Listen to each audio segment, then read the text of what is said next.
અંકલેશ્વરમાં નર્મદા એન્જિનિયરિંગના ઇજારદારે લેગેસી વેસ્ટના નિકાલનું સુવ્યવસ્થિત કૌભાંડનો ખુદ પાલિકા પ્રમુખે જ પર્દાફાશ કર્યો છે। ઇજારદારે વૈજ્ઞાનિક પદ્ધતિને બદલે કચરો ખેડૂત પાસેથી જમીન ભાડે રાખી તેમજ ખાડીમાં ઠાલવ્યો હતો। પાલિકા પ્રમુખના દરોડામાં ભોપાળું બહાર આવ્યું હતું। કોન્ટ્રાક્ટરનું ₹96 લાખનું પેમેન્ટ અટકાવી દેવામાં આવ્યું છે।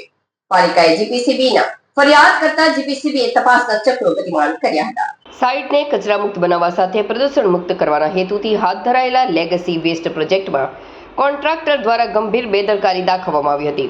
સેંકડો ટન કચરાનો 3 તબક્કામાં વૈજ્ઞાનિક રીતે નિકાલ કરવાને બદલે વેસ્ટ સેગ્રીગેશન સાઇટની નજીક રસ્તો બનાવી અવાવરૂ ખાડી વિસ્તારમાં કચરો ધરબી દેવામાં આવ્યો હતો।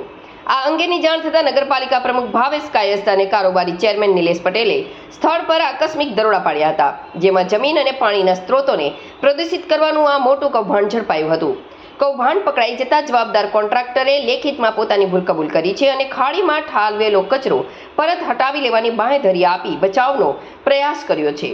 જોકે પર્યાવરણને થયેલા નુકસાનને જોતા તંત્ર નમતું ના જોખીને કોન્ટ્રાક્ટરનું અંદાજિત ₹96 લાખ પેમેન્ટ રોકી દેવામાં આવ્યું હોવાનું પાલિકા પ્રમુખ ભાવેશ કાયસ્થે જણાવ્યું હતું। આ અંગે જીપીસીબીના રિજિયનલ ઓફિસર એસવી અગ્રવાલે જણાવ્યું હતું કે બોર્ડની ટીમ દ્વારા સ્થળ તપાસ કરવામાં આવી છે। તપાસનો વિગતવાર રિપોર્ટ તૈયાર થયા બાદ પર્યાવરણીય નિયમોના ઉલ્લંઘન બદલ કોન્ટ્રાક્ટર સામે કડક કાયદેસરની કાર્યવાહી કરવામાં આવશે। અમે લેગેસી વેસ્ટની તપાસ માટે ગયા હતા। ત્યાં અમારી પાસે જે સ્ટોર થયેલું લેગેસી વેસ્ટ હતું એને એક અમે વાર્ષિક ઇજારો આપ્યો હતો નર્મદા એન્જિનિયરિંગ એલએલપી લિમિટેડને। એને એ લેગેસી વેસ્ટનો વૈજ્ઞાનિક ઢબે નિકાલ કરવાનો હતો, જેમાં આરડીએફ નીકળે અલગથી કાઢીને એને એની વ્યવસ્થા પ્રમાણે એનજીટીની ગાઈડલાઈન મુજબ નષ્ટ કરવાનું હતું। તો અમને તપાસ કરતાં અમને જાણ મળેલ કે અમારા ડમ્પિંગ સાઇટથી લગભગ 2 કિલોમીટર દૂર એક અવાવરૂ જગ્યા પર થોડો કચરો ડમ્પિંગ થયેલો છે। તો હું સાઇટ વિઝિટ કરતા ત્યાં અમને અમારો જે આરડીએફનો કચરો નીકળે એ જોવા મળેલ છે।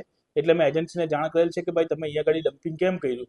તો એમને એવું જણાવેલ છે કે ભાઈ અમારી પાસે સ્ટોક વધી ગયો હતો, તો અમે આ ખેતરની મંજૂરી લઈ અને અમે ત્યાં આગળ સ્ટોર કરેલો છે।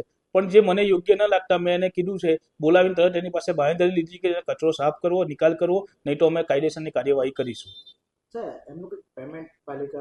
અમે એને આજ સુધી ₹1 પેમેન્ટ કર્યું નથી। જ્યાં સુધી અમારા નિયમ મુજબ અને અમારા ગામની સુખાકારીને ધ્યાનમાં રાખીને સંપૂર્ણ કચરાનો નિકાલ નહીં થાય ત્યાં સુધી અમે કોઈ પેમેન્ટ કરીશું નહીં।